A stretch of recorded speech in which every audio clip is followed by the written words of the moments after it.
incliné devant les Anglais. Et c'est là que l'on cède notre Québec, qui avait été conquis par Jacques Cartier. Je vais l'aborder dans une seconde. Notons quand même au passage que Voltaire s'en réjouit. Il dit « Oh, est-ce que cette terre là-bas valait la peine que l'on se batte?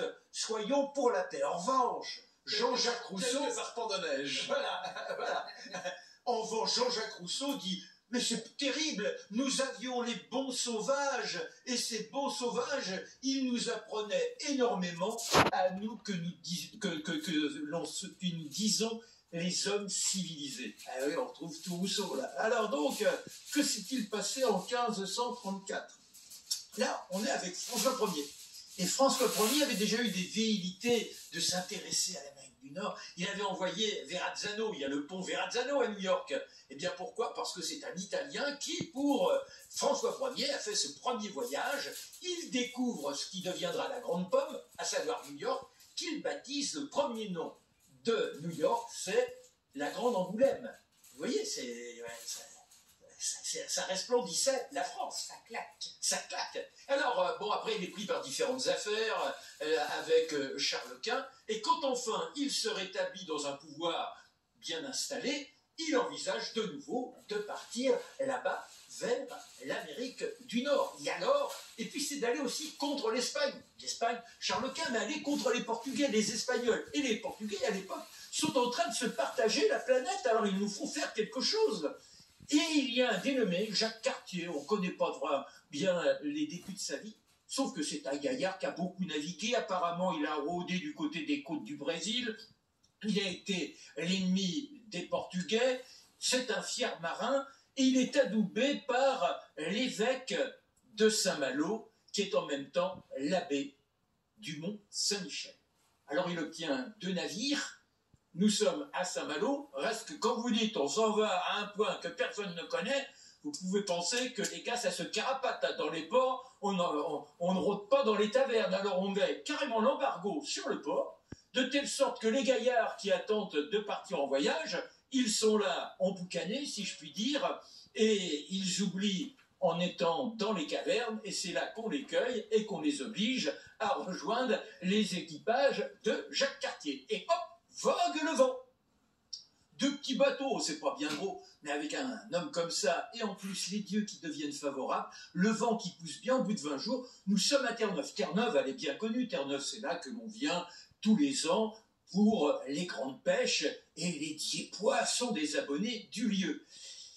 Il faut remarquer qu'à Sainte-Catherine, en particulier pour les oiseaux migrateurs, c'est pas le bon moment. C'est-à-dire que quand on est là, forcément, et surtout si on envisage d'aller vers les terres que l'on ne connaît pas, eh bien, on a besoin de réserves, et on va abattre plus de 6 tonnes d'oiseaux et de pingouins. On les emboucane, et ça fait les réserves. Et les voilà, repartis, ils cheminent, et on plante pour la première fois dans un lieu qui s'appelle Gaspé, la Grande Croix. On se met à genoux, et voilà, la France resplendit. On prend au passage 2 Indiens, on leur demande vaguement leur avis, on revient en France, et on dit, sire, regardez, ces gens-là nous parlent de l'or qui est chez vous. Alors, le roi, il dit, mais il faut repartir, et là, le budget, il est triplé. On a la Grande Hermine, la Petite Hermine, l'Hermerion, et hop, à nouveau, en 1535, le voilà qui repart, Cartier, avec ses hommes.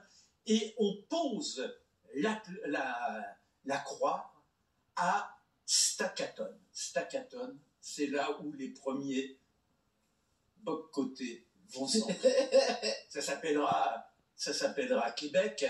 Et il laisse 2 bateaux sur place.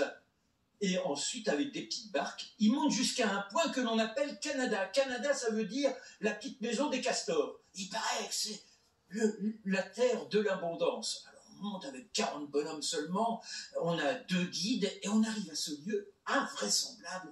On a une ville fortifiée, des maisons en bois, c'est presque resplendissant. Alors forcément, on est couvert de peaux de bêtes, parce que là, je reviens à l'édito de Matthieu, forcément, que si on n'exploite pas les bêtes pour se vêtir, on crève là-bas. Et quand il redescend à ce qui est Québec, ils sont pris par l'hiver. Et là, c'est le scorbut qui les ronge. Et heureusement, grâce aux Indiens, il y a une indication, on utilise un jus.